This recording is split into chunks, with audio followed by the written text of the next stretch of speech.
Capítulo 1. Hajime se convierte en papá. Parte 1. La ciudad mercantil de Furen. Un lugar donde la gente, los bienes y las ambiciones se mezclan para formar el mayor centro comercial del mundo. También hoy estaba lleno de actividad. Incluso se podía escuchar el clamor de la ciudad a una buena distancia de las murallas. Una larga fila de aventureros, comerciantes y turistas serpenteaban desde la puerta principal. Todos estaban esperando su turno para la inspección del registro de marcas de Furen. Algunos holgazaneaban perezosamente, mientras que otros golpeaban sus pies con impaciencia. Al final de la fila había un hombre vestido ostentosamente. Junto a él había dos mujeres equipadas con vestidos igualmente elegantes, presumiblemente sus sirvientas. Aunque no se mostraba demasiado impaciente, se quejaba incesantemente de la necesidad de la inspección. Era el tipo de tonto que creía que pronunciar palabras grandes le hacía parecer más listo. Siguió hablando largo y tendido sobre la incompetencia del gobierno del Furen. Los mercaderes cercanos lucharon por mantener su risa burlona, pero el hombre y sus dos ayudantes parecían no darse cuenta. En medio de su diatriba, el hombre vestido de manera llamativa comenzó a oír un ruido agudo, que nunca antes había oído. Sonaba como el vapor silbante de una tubería. Al principio trató de ignorarlo y continuó hablando con sus dos sirvientes, pero ellos, junto con los otros mercaderes, lo ignoraron. Sus ojos estaban fijos en algo detrás de él. Abandonando una vez que el sonido se hizo más fuerte, el hombre soltó un grito de júbilo y se giró para ver a qué se debía tanto alboroto. El hombre soltó un grito de sorpresa. Un desconocido objeto en forma de caja negra se dirigía a la ciudad a una velocidad increíble, levantando nubes de polvo a su paso. Se desató una conmoción entre los viajeros que esperaban. Muchos se dieron la vuelta para correr, pensando que era un monstruo, pero la caja negra era mucho más rápida de lo que cualquiera de ellos hubiera podido predecir. Antes de que dieran un solo paso, ya estaba sobre ellos. El hombre vestido de forma llamativa se puso tenso de miedo. La desesperación coloreaba los rostros de los viajeros. Sin embargo, justo antes de que la caja se estrellara contra la línea, se giró hacia un lado y se detuvo bruscamente. La fuerza de su desaceleración le hizo levantar una enorme nube de polvo. Mientras los viajeros miraban a Brice, con asombro y confusión, su puerta se abrió. «Oh Dios, esta cola siempre es tan larga». «Sí. ¿Qué puedo hacer?» Hajime y Yu salieron del coche, sin preocuparse por el miedo y la confusión que habían causado. Se y Tio siguieron después, con Will Cudeta saliendo último. La expresión de Will parecía algo rígida. Unos días atrás, el jefe del gremio de aventureros de Furen, Ilba-chan, había pedido a Hajime y a su grupo que fueran a las montañas del norte y buscaran a Will. Habían aceptado, encontrando a Will vivo en el proceso. Después de protegerlo de la ira de un tío controlada mentalmente, lo habían traído de vuelta a casa. Will se inclinó inusualmente bajo por ser un noble y se disculpó por sorprender a toda la gente que esperaba en la fila. Sin embargo, rápidamente se dio cuenta de que nadie le estaba prestando atención. Las miradas de todos se centraban en las tres hermosas damas. El hecho de que acabaran de salir de una caja negra a exceso de velocidad era de poca importancia. ¿Los hombres solo tenían ojos para ellas ahora?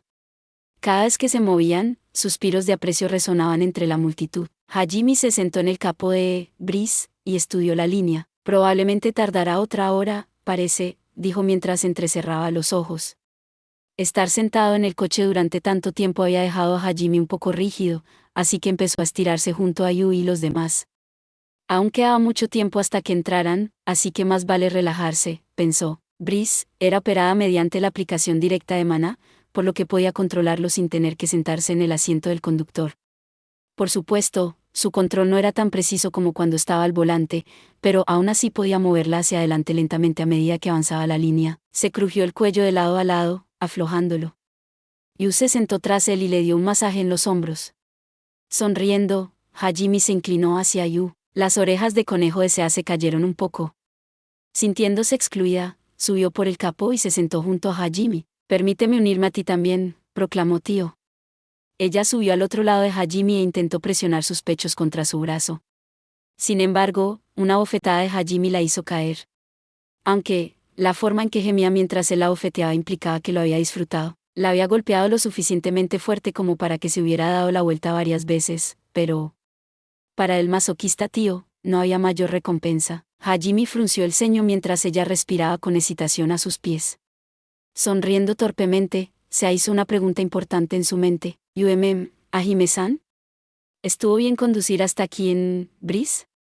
Pensé que querías ocultar tus habilidades. Es un poco tarde para eso ahora». Ya los transmitimos a todo un pueblo.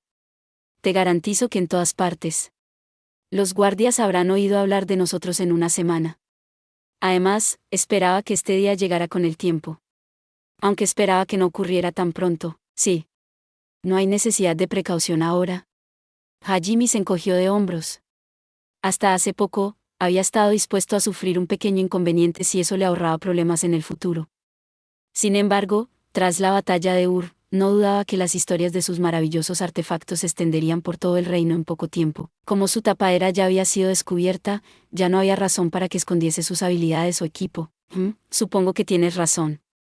No hay nada que detenga a la Santa Iglesia o a Ilai de presionarnos ahora. Me pregunto si Aiko-san e Ilba-san estarán dispuestos a ayudarnos. Bueno, lo de Sensei e Ilba era un seguro extra. Me gustaría que saliera bien, pero no hay grandes pérdidas si no sale bien. Desde el principio, estaba dispuesto a luchar contra el mundo entero si se llegaba a eso. Atacaremos cualquier cosa que se interponga en nuestro camino. Eso es todo, tampoco tienes que ir por ahí fingiendo ser mi esclava ahora. Puedes quitarte el collar si quieres, en realidad, solo habían sido medidas adicionales. A Hajime no le preocupaba demasiado si iban a terminar o no ayudándole cuando llegara el momento. Hajime golpeó suavemente el collar de esclavo falso de Sea mientras hablaba. Sea era lo suficientemente fuerte como para golpear a cualquiera que intentase meterse con ella, así que no había razón para no dejarla andar como su igual. Para sorpresa de Hajime, Sea se tocó suavemente el cuello y agitó la cabeza. Está bien, no me importa quedarme así. Técnicamente, sigue siendo la primera cosa que me diste, Hajime-san, y es la prueba de que te pertenezco. Además, me ha empezado a gustar tanto llevarlo. Me lo quedaré puesto. Un débil rubor se extendió por sus mejillas. Sus orejas de conejo también se movían en vergüenza, incluso Hajime tuvo que admitir que la forma en que miraba tímidamente era linda. Muchos de los hombres que estaban lo suficientemente cerca como para escuchar su conversación ya habían sufrido hemorragias nasales. Ya veo. Al menos haz que se vea mejor. ¿Hajime-san? Hajime levantó suavemente la barbilla de Sea. Su cara estaba completamente sonrojada. A su alrededor, las hemorragias nasales de los hombres habían convertido el suelo en un río de sangre. Hajime sacó un conjunto de joyas deslumbrantes de su tesoro oculto y las transmutó en el cuello de Sea. Además, reorganizó las gemas que ya estaban allí. El cuello de Sea había servido para que pareciese que era la esclava de Hajime, por lo que no había dedicado mucho tiempo a su diseño inicial. Por eso se había visto bastante sencillo. Solo había sido para evitar problemas después de todo. Sin embargo, si Sea iba a seguir usándolo porque le gustaba, Hajime sentía que merecía una mejora en el departamento de imagen también. Por eso lo hizo para que se adaptara más a su apariencia. Su nuevo cuello tenía adornos blancos y azules que adornaban la simple tela negra. Además, había transmutado un fragmento de su ya gastada piedra de la divinidad en una luminosa cruz azul cielo, y la había traspasado a la parte delantera de su cuello. Ahora se parecía a una gargantilla de moda de su viejo mundo. Nadie pensaría que es un simple collar para identificar a un esclavo. Hajime asintió satisfecho. Sea se había perdido en la sensación de los dedos de Hajime en su cuello, pero ella se giró hacia sí misma cuando él le dio un espejo. Se miró el cuello con emoción. La hermosa gargantilla era una gran mejora de su viejo cuello. Parecía que el color de cruz era el mismo que el de sus ojos. ¡Guau! Esta es la primera vez que he tenido algo tan bonito. Sea resplandeció feliz mientras jugaba con la pequeña cruz. Hasta hace poco, Sea nunca había dejado su aldea, mucho menos el mar de árboles. Nunca había tenido cosas lujosas como joyas. Por supuesto, eso no significaba que no le hubieran gustado. Siempre había estado celosa de las chicas que había visto en Berbergen. Lo suficientemente ricas como para permitirse la escasa cantidad de gemas que se podían encontrar en el mar de los árboles, y ahora por fin tenía joyas como las suyas. Estaba extasiada. Doblemente porque se lo había regalado el chico que amaba. Sus orejas de conejo saltaban de alegría. Muchas gracias, Hajime-san. Ella abrazó su brazo y enterró su cabeza en su pecho con una sonrisa. Sus orejas se frotaban contra él y su cola temblaba alegremente. Hajime simplemente se encogió de hombros mientras Yu se inclinaba hacia arriba, sonriendo débilmente, y empezó a golpear la cabeza de Sea. Cuando Tio intentó hacer lo mismo, Hajime la bofeteó. La vista de todos ellos coqueteando hizo que los espectadores recobraran el sentido común, y miraron al grupo con una mezcla de emociones nublando sus rostros. Todas las chicas suspiraron, admirando las miradas de Yu, Sea y Tio. Ni siquiera tenían la capacidad de estar celosas. Mientras tanto, los chicos estaban divididos entre estar fascinados por Yu y los demás, extremadamente celosos de Hajime, o fascinados por sus artefactos y buscando ver cuánto podían ganar potencialmente con ellos, pero ninguno de ellos había intentado acercarse a él todavía. Los mercaderes se le habrían acercado, pero estaban demasiado ocupados manteniéndose a raya mientras esperaban la oportunidad perfecta para dar a los demás la oportunidad de deslizarse y acercarse primero a Hajime. El hombre vestido de forma llamativa estaba comparando a sus propias chicas con Yu y Sea, y estaba claramente disgustado. Luego intentó algo que solo podía llamarse imprudente. «Hey, ¿ustedes dos? ¿Le interesaría? Quítale tus sucias manos de encima, escoria». Había ignorado completamente a Hajime y se había acercado a Yu y a los demás. Si todo lo que hubiera hecho hubiera sido hablar con ellos, entonces Hajime habría activado su intimidación y habría hecho que el tipo se desmayara. Sin embargo, había ido un paso demasiado lejos, e intentó tapar la mejilla de Sea. Aunque su atuendo era innecesariamente ostentoso, en realidad era un hombre bastante guapo. Su confianza en su aspecto le había dado la errónea creencia de que cualquier mujer se desmayaría ante él siempre y cuando se le acercase y le dijese unas bonitas palabras. Sea miró fríamente al hombre y le hizo apartar la mano, pero antes de que pudiese, Hajime agarró la cabeza del hombre con un apretón de mano. Si las miradas pudieran matar, el hombre ya estaría muerto. ¿Hai? El hombre se encogió de hombros, un patético gemido escapando de sus labios. Hajime lo levantó y lo arrojó tan lejos como pudo hacia el pueblo. Aterrizó en el suelo a unos 30 metros de distancia. Cayó de cara, deslizándose por el suelo unos 10 metros. Luego, se paró de cabeza durante unos segundos antes de caer al suelo. Se quedó allí en una nube de polvo, inmóvil. Las miradas de todos se dirigieron desde el hombre que acababa de volar una distancia increíble hasta Hajime, con las mandíbulas abiertas por el asombro. Las dos sirvientas del hombre miraron a Hajime con temor por última vez antes de huir gritando. Hajime miró a los reunidos espectadores con una mirada que podía congelar el infierno. Los comerciantes que hace un segundo trataban de impedir que los demás fueran los primeros, ahora estaban empujando a sus compañeros hacia adelante. La mirada de Hajime prometió lo mismo para cualquiera que intentase algo. Cuando vio que nadie más se adelantaba, sonrió de satisfacción y volvió a ignorar a la multitud. Hajime-san se enfadó por mí. ¿Han empezado a crecer sus sentimientos hacia mí? Solo un poco más y por fin seremos amantes de verdad. Sea, buena suerte. Yue-san, gracias.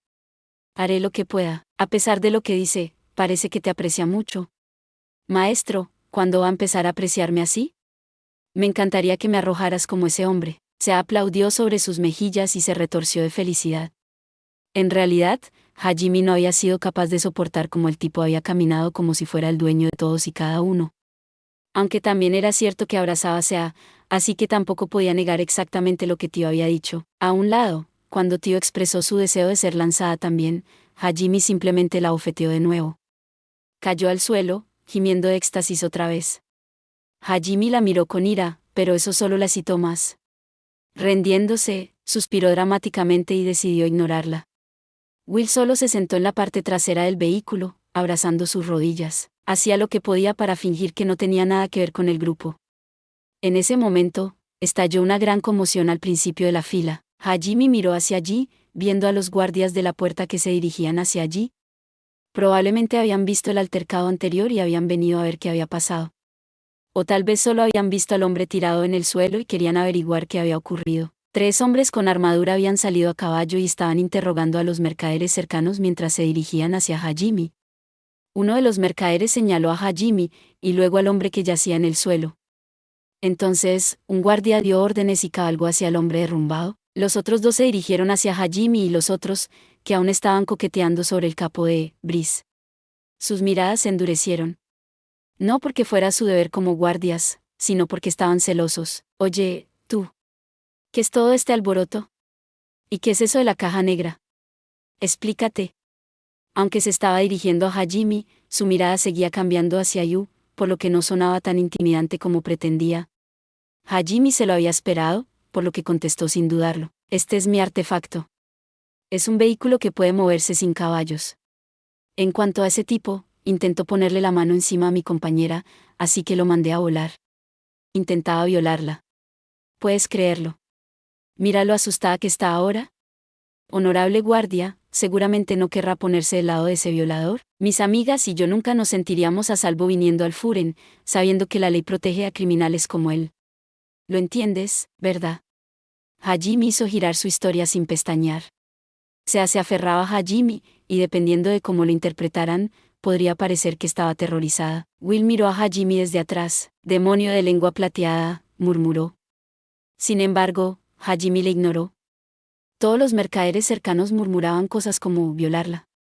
Apenas dijo nada antes de que lo enviaran volando. A mí no me parece muy asustada. De hecho, parece bastante feliz, pero Hajime también los ignoró. Después de todo, entre un hombre vestido con ropa de mal gusto y un grupo de hermosas chicas, era obvio a quién iban a creer los guardias. «Eso es terrible», exclamó uno de los guardias, sin siquiera molestarse en verificar la verdad de la declaración de Hajime. Sin embargo, el otro guardia ladeó su cuello y examinó a Hajime. De repente, una mirada de comprensión pasó sobre él y empezó a susurrar al otro guardia. «Ahora que lo pienso, tienes razón», murmuró el otro guardia, mientras miraba a Hajime. «¿Podrían ser ustedes tres Hajime, Yuisa, HM?» «Sí, lo somos, pero, ya veo». «¿Significa eso que has vuelto de la misión a la que te envió el jefe de la sucursal?» «Sí, así es». «¿Tienes algún tipo de mensaje de él o algo?» Los guardias asintieron. Ilva les había informado que dejaran pasar al grupo de Hajime de inmediato. Gracias a eso, Hajime no tendría que esperar en la fila. Puso en marcha a Brice y siguió a los guardias. El resto de los viajeros miraron con curiosidad cómo Hajime cabalgaba hacia Furen por segunda vez. Gracias por ver. Si te gustó este contenido, no olvides darle like, compartir y suscribirte para más videos similares. Nos vemos en el próximo video.